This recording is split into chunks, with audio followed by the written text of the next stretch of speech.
Welcome to logic you IT solutions YouTube channel. Barcode label ని generate చేసి print ఎలా ఇవ్వాలో ఇప్పుడు మనం తెలుసుకుందాం. ముందుగా లాజిక్ యూ ఈఆర్పి అప్లికేషన్ ని ఓపెన్ చేయండి. అడ్మిన్ పాస్వర్డ్ కూడా అడ్మిన్ ఇచ్చి లాగిన్ అవ్వండి. ఇప్పుడు కంపెనీని ఓపెన్ చేయండి. దీని తర్వాత మనం ఇన్వెంటరీ ఐటమ్స్ కి బార్కోడ్ ఇవ్వాలి. ఇన్వెంటరీ ఐటమ్స్ ని క్రియేట్ చేసుకోవడానికి ఫైల్ ని క్లిక్ చేసి అకౌంట్స్ ఇన్వెంటరీ అనే ఆప్షన్ ని క్లిక్ చేసి ఇన్వెంటరీ మీద క్లిక్ చేయండి. ఇలా మనకు ఇన్వెంటరీ విండో అనేది డిస్ప్లే అవుతుంది. ఇక్కడ ఐటమ్ నేమ్ ఇవ్వండి.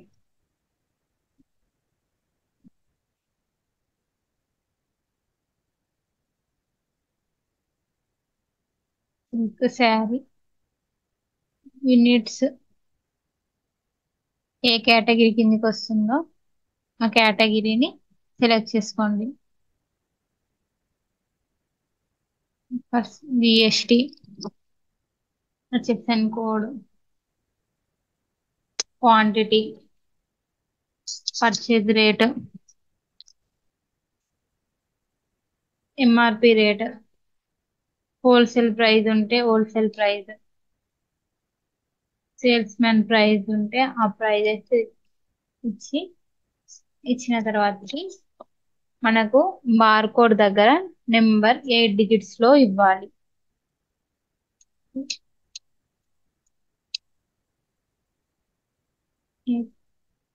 8 నెంబర్స్ కన్నా బార్కోడ్ అనేది మించకూడదు, అలా అని తక్కువ కూడా ఉండకూడదు.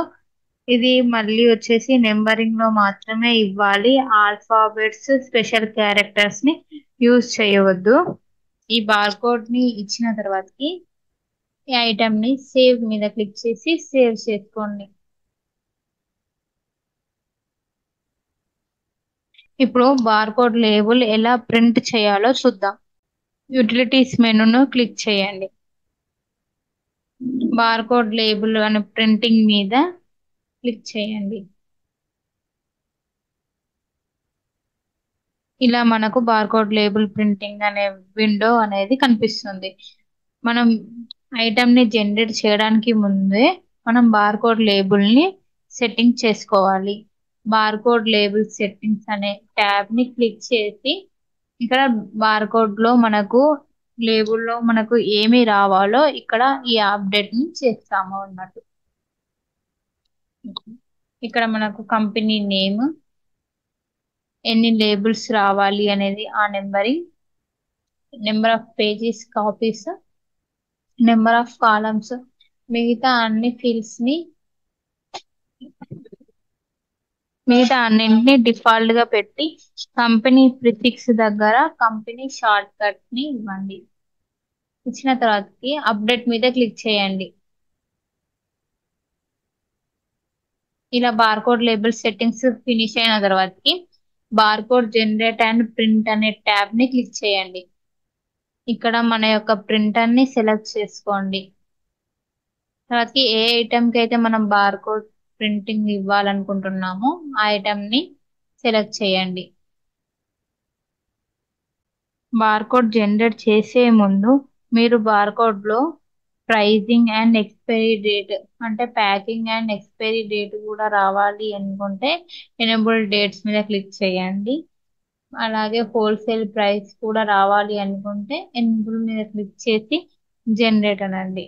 లేదు మనకు ప్రైజింగ్ అంటే packing date and expiry date లేబుల్లో రావద్దు అంటే enable dates and wholesale price కూడా లేబుల్లో రావద్దు అంటే ఎనేబుల్ హోల్సేల్ ప్రైస్, ఈ రెండింటిని టిక్ మార్క్స్ లేకుండా జనరేట్ మీద క్లిక్ చేయండి.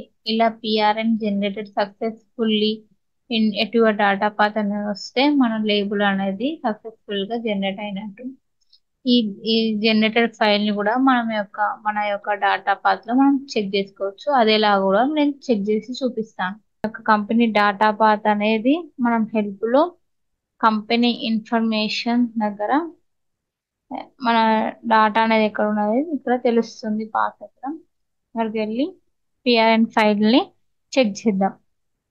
కంప్యూటర్